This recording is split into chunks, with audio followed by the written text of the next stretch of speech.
Yung mga kumakanta ng kinakanta ni Rica Hera ngayon. I'm just another baboy in love, a kid out of school, but out of control, just another fool. Kanta yan ng mga in love. Tsaka ano pa isa? Ano yan? People say that I'm a fool, well, I don't know. May kausap ako sa kabilang. May kausapin ko na nga. Hello? Hello po. Diba pa cute? Ay, hindi naman po. Kapore, may buntong hininga, diba? Hello po. May nakasubo po kasi sa akin ng Skyflix. Sorry po. Tatajok naman. Hi, good evening. Likewise po. Hacks, for the first time, may sumagot sa akin ng kasosyalan, mga kaibigan. Ganda. Ang sagot sa akin ng caller natin ay, likewise. Say, Lunjing! Kaporoy! Wala pa nga. Sabi ko, good evening. Sabi nung kausap ko, likewise. Sagutin ko na to, okay, lengthwise po. I'm sorry, crosswise. 1/4 na lang.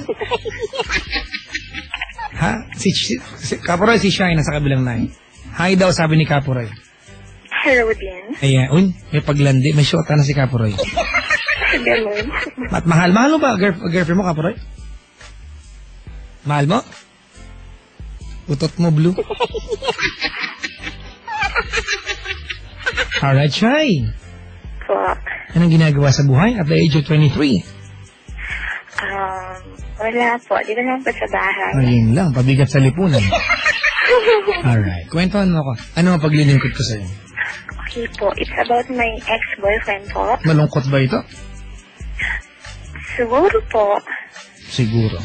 Malungkot yan, mga kaibigan. Bigyan natin yan ng isang background, di ba? Alright. Okay po. Noong December 11 po, break lang natin. December 11. Gano'ng katagal na tinagal na relasyon? Magsa 2 years na po sana. This coming April 13. Okay. Tapos yun po, may birthday yata dun sa kanila noon that time. May birthday? Birthday po sa kanila. Yan po. Then, may isang bagay po kasi na ayaw kong makita na yung kasama po niya.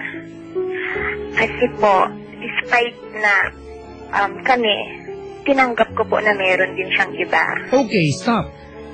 Sino nauna? Yung iba o yung ikaw? Yung iba po. So, wala ka talagang choice. Kasi inabutan mo meron siyang iba. Opo. Pero niligawan ka niya na meron siyang iba, and yet, diba, the guy is just parang too good to be true. Totoo na siya, maniligawan niya ako, diba? At okay na lang na magkaroon siya ng iba.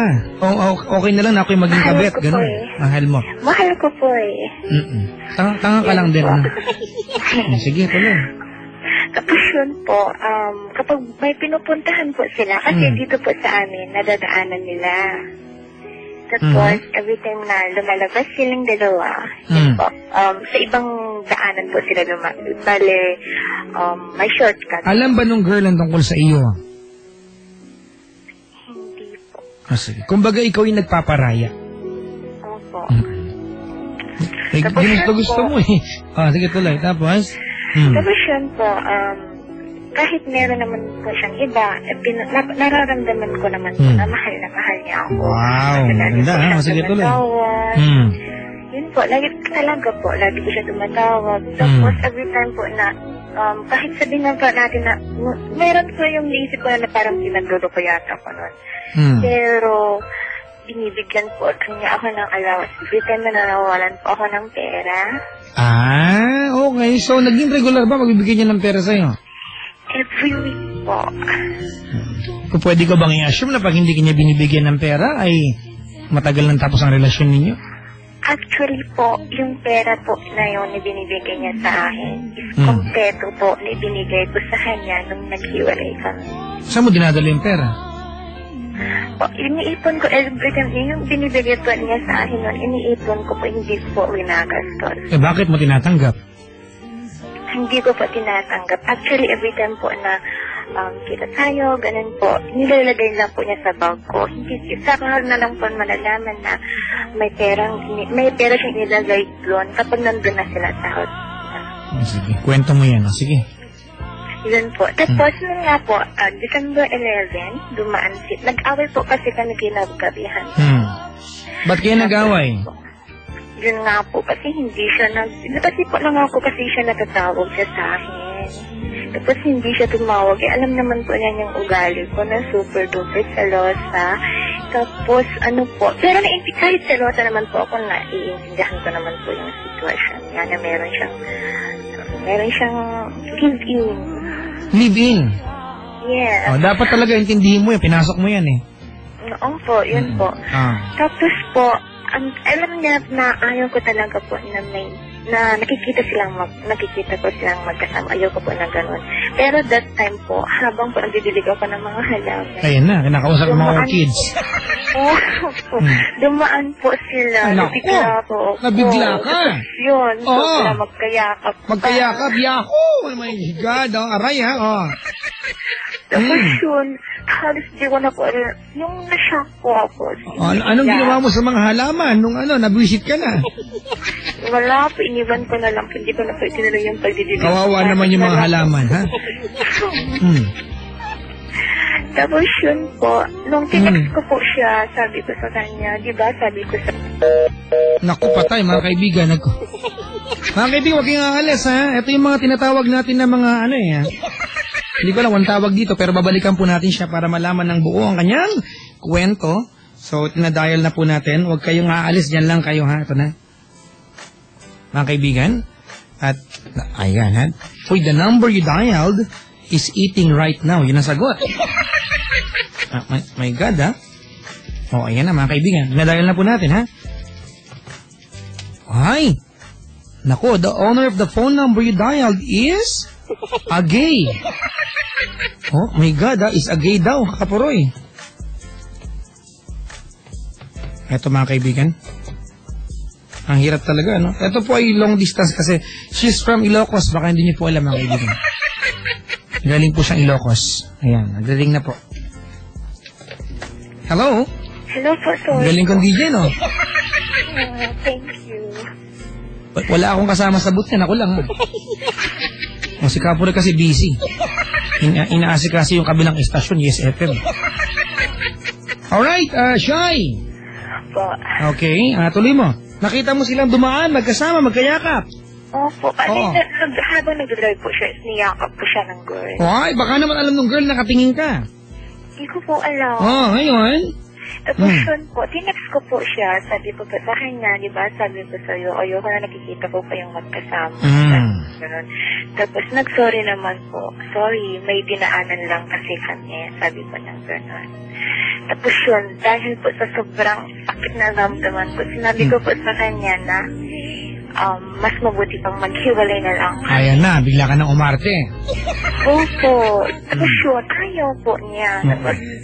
Tapos sabi ko sa kanya, lagi mo naman akong sinasaktan, lagi na ako nagpaparaya, gano'n.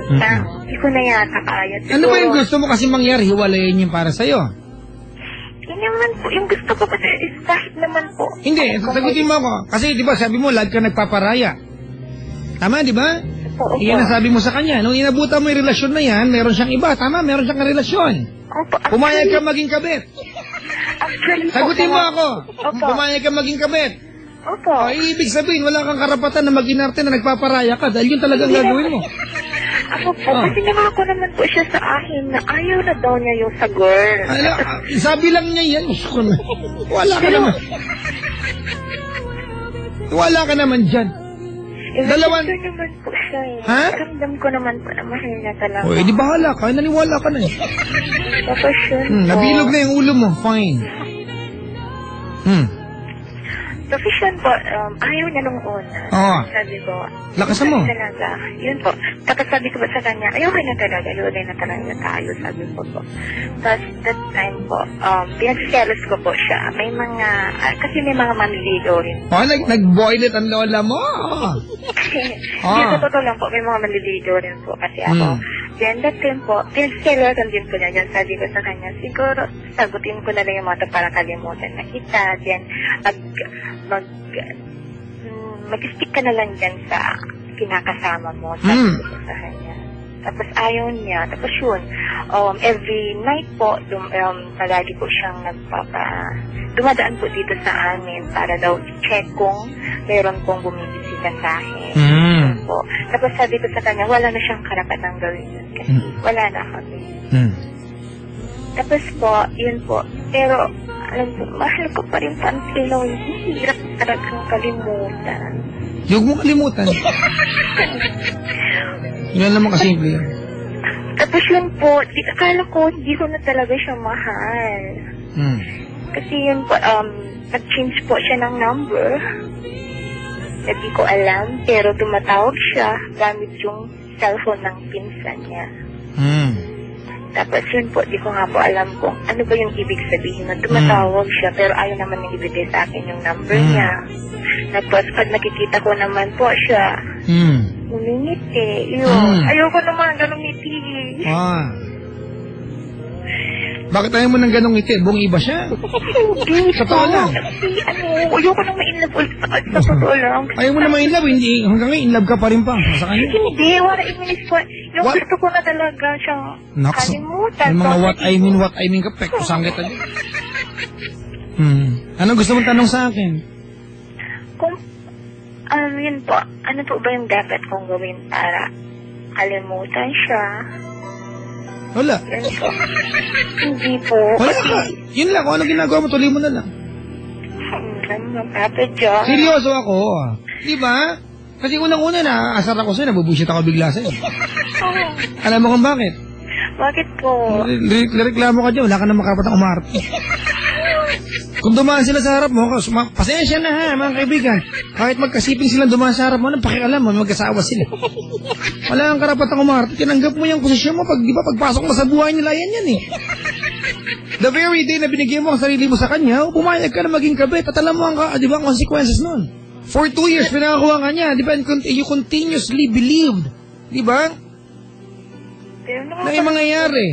O di ba, it's only a matter of time. Bago mo makita yun, at inevitably, nasa isang lugar kayo, inevitably. Hulugan yan. Pero di ba, you cannot help, makikita mo talaga sila magkasama. Sino ka para magsabi sa kanyang wag niyang dumaan sa daan na yan? Alam mo, Shai, it's a good thing na nakita mo siyang dumaan nung araw na yun. Siguro. Time na rin po yun na talaga. Diba, at least?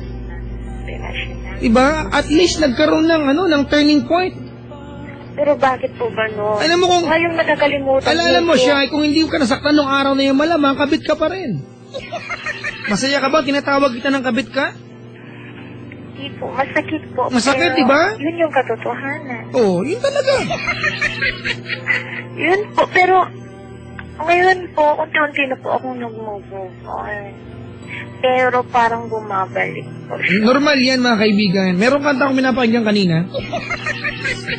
Napakinggan namin ito ni Mona Lisa Turingan. Sabi sa kanta, I'm learning to live without you now, but I miss you sometimes. The more I know, the less I understand. Sabi nung kanta. Nagets mo yung kanta? Ako, hindi ko nagets.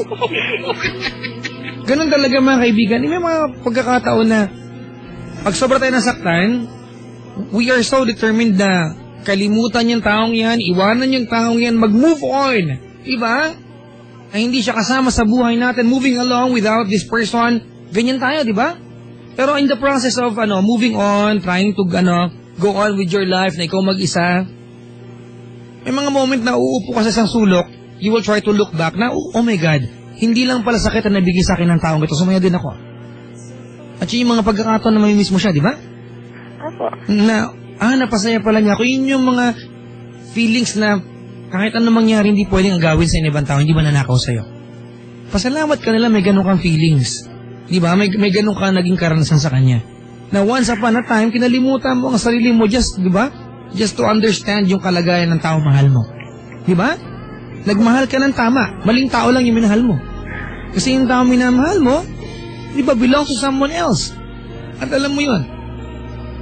Gusto kitang pagalitan na pumayag kang maging kabit, kaya lang, anong gagawin natin? Tapos na.